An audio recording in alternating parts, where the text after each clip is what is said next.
Who's winning in each fight? Let's do this. Lobo and Storm are beating Drax and Cheetah. Superman and Blue Marvel are beating Wonder Woman and Doom. Iceman and Swamp Thing are beating Etrigan and Apocalypse. Batman and Wolverine are defeating Deathstroke and Moon Knight.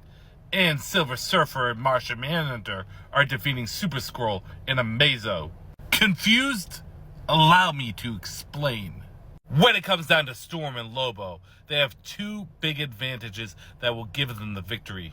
First and foremost, there's no way for Drax and Cheetah to permanently put Lobo down. Technically, they could knock him out, but that's a difficult task in of itself. On top of that, you have Storm with her powers, ability, and the diversities that come with them. I could very much see Lobo being a meat shield, taking on both Drax and Cheetah, allowing Storm to get the distance and opportunities she needs to bring down the lightning and thunder, figuratively and literally. Superman and Blue Marvel are just too fast, too strong, and too dangerous, especially together. Doom would need prep to be able to take on these two, and despite how good of a fighter Wonder Woman is, she has never been able to truly defeat Superman, especially one that would be bloodlusted. The next fight is interesting because Etrigan and Apocalypse are both problems, whether it's Etrigan with his hellfire and his physicals, or Apocalypse in his complete control over his genetic makeup. However, in a war of attrition, they don't have a permanent way to put down Iceman or Swamp Thing.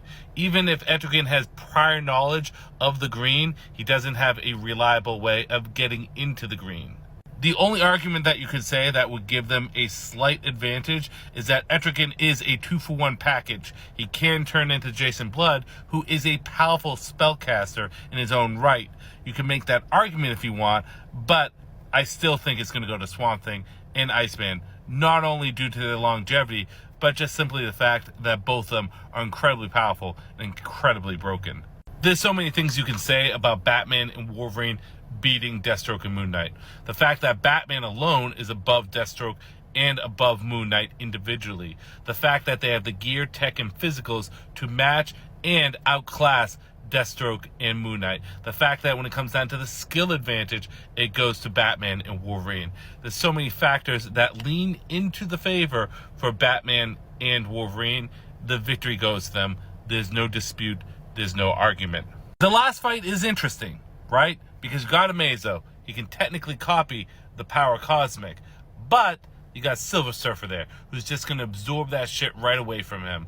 And the ability for them to communicate with each other telepathically will allow these two to fully understand what they're going up against and then eliminate it. I think Silver Surfer is just too much of a problem on his own, but adding Martian Manhunter there, doesn't matter what powers they can absorb or copy, they're going down. But those are just my opinions. What's yours? Comment, stitch, duet. I want to know.